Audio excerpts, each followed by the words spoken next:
Today's Bible reading is Hebrews chapter 11, verses 1 through 19, and Ezekiel chapters 10, 11, and 12. Hebrews chapter 11, verses 1 through 19. Now faith is the confidence in what we hope for and assurance about what we do not see.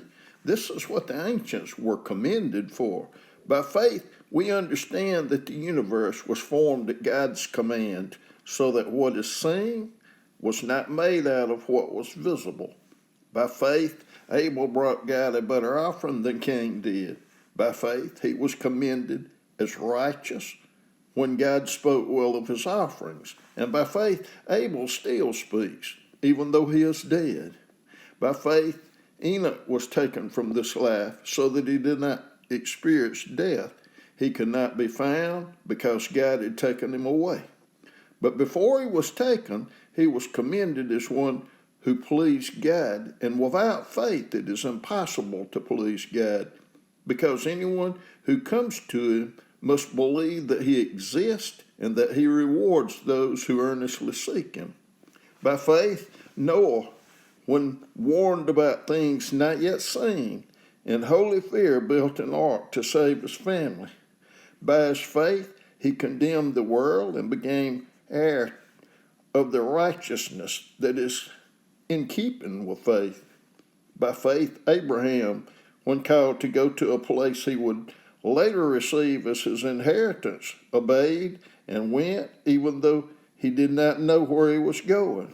By faith, he made his home in the promised land like a stranger in a foreign country. He lived in tents as Isaac and Jacob, who were heirs with him of the same promise. For he was looking forward to the city with foundations, whose architect and builder is God. And by faith, even Sarah, who was past childbearing age, was enabled to bear children because she considered him faithful who had made the promise. And so from this one man, and he is as good as dead, came descendants as numerous as the stars in the sky and as countless as the sand on the seashore. All these people were still living by faith when they died. They did not receive the things promised. They only saw them and welcomed them from a distance, admitting that they were foreigners and strangers on earth. People who say such things show that they are looking for a country of their own. If they had been thinking of the country they had left, they would have had opportunity to return. Instead, they were longing for a better country, a heavenly one. Therefore, God is not ashamed to be called their God, for he has prepared a city for them. By faith, Abraham, when God tested him, offered Isaac as a sacrifice. He who had embraced the promises was about to sacrifice his one and only son, even though God had said to him, "It is through Isaac that your offspring will be reckoned." Abraham reasoned that God could even raise the dead, and so in a manner of speaking, he did receive Isaac back from death. Ezekiel chapter 10. I looked, and I saw the likeness of a throne of lapis lazuli above the vault that was over the heads of the cherubim. The Lord said to the man clothed in linen, "Go in among the wheels beneath the cherubim. Fill your hands with burning coals from among the cherubim and scatter them over the city." And as I watched, he went in. Now the cherubim were standing on the north side of the temple when the man went in, and a cloud filled the inner court. Then the glory of the Lord rose from above the cherubim and moved to the threshold of the temple. The cloud filled the temple, and the court was full of the radiance of the glory of the Lord.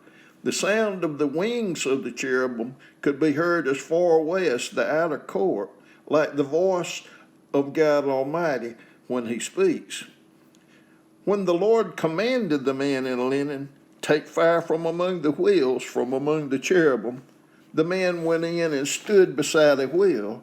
Then one of the cherubim reached out his hand to the fire that was among them. He took up some of it and put it into the hands of the man in linen, who took it and went out.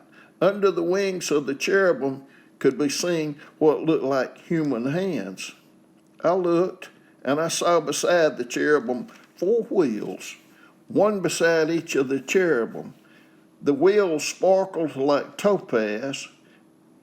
As for their appearance, the 4 of them looked alike. Each was like a wheel intersecting a wheel.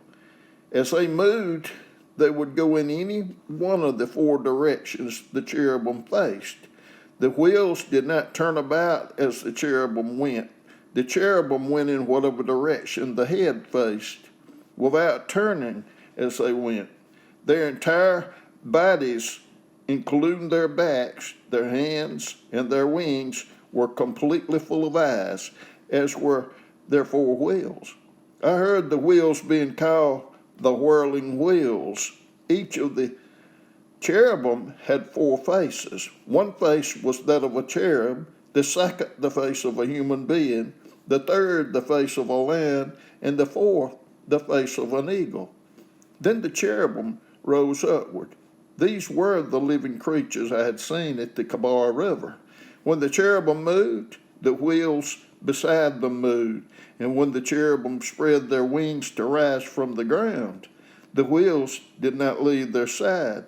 When the cherubim stood still, they also stood still, and when the cherubim rose, they rose with them, because the spirit of the living creatures was in them.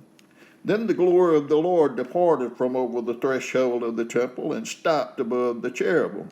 While I watched, the cherubim spread their wings and rose from the ground, and as they went, the wheels went with them. They stopped at the entrance of the east gate of the Lord's house, and the glory of the God of Israel was above them. These were the living creatures I had seen beneath the God of Israel by the Kabar River, and I realized that they were cherubim. Each had 4 faces and 4 wings, and under their wings was what looked like human hands. Their faces had the same appearance as those I had seen by the Kabar River. Each one went straight ahead. Ezekiel chapter 11. Then the Spirit lifted me up and brought me to the gate of the house of the Lord that faces east.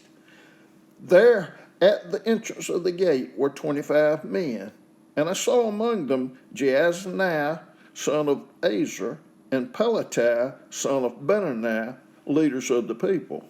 The Lord said to me, Son of man, these are the men who are plotting evil and giving wicked advice in the city.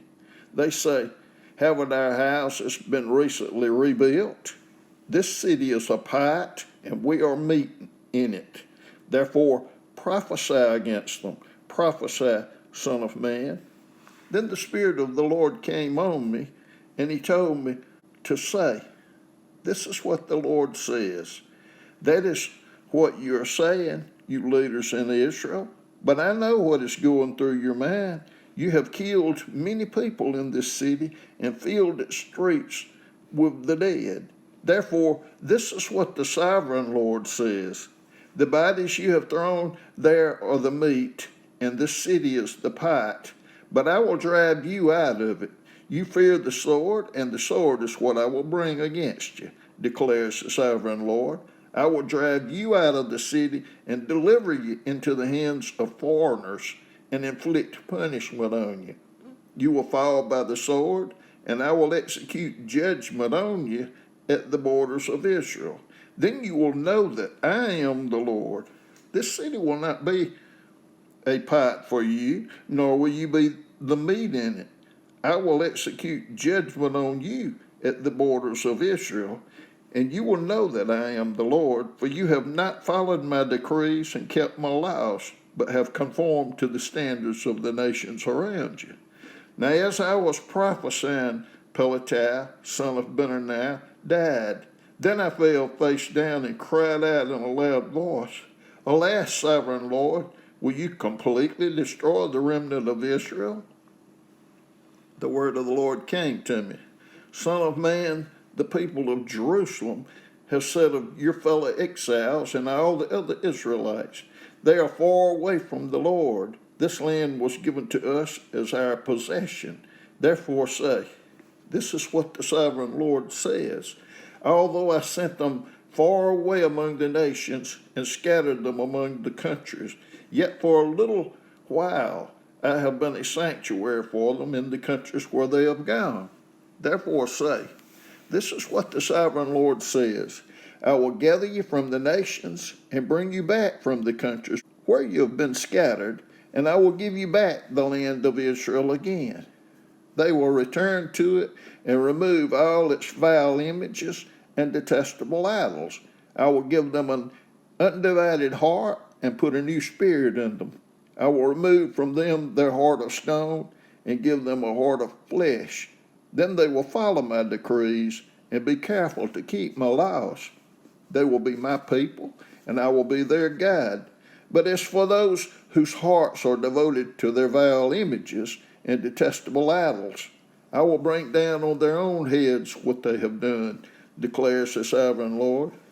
Then the cherubim, with the wheels beside them, spread their wings, and the glory of the God of Israel was above them. The glory of the Lord went up from within the city and stopped above the mountain east of it.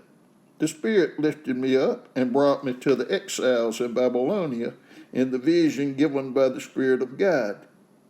Then the vision I had seen went up from me, and I told the exiles everything the Lord had shown me. Ezekiel chapter 12. The word of the Lord came to me. Son of man, you are living among a rebellious people. They have eyes to see, but do not see, and ears to hear, but do not hear, for they are a rebellious people. Therefore, son of man, pack your belongings for exile, and in the daytime, as they watch, set out and go from where you are to another place. Perhaps they will understand, though they are a rebellious people. During the daytime, while they watch, bring out your belongings packed for exile. Then in the evening, while they are watching, go out like those who go into exile. While they watch, dig through the wall and take your belongings out through it. Put them on your shoulder as they are watching and carry them out at dusk. Cover your face so that you cannot see the land, for I have made you a sign to the Israelites. So I did as I was commanded. During the day I brought out my things packed for exile. Then in the evening I dug through the wall with my hands. I took my belongings out at dusk, carrying them on my shoulders while they watched. In the morning the word of the Lord came to me. Son of man, did not the Israelites, that rebellious people, ask you, what are you doing? Say to them, this is what the sovereign Lord says.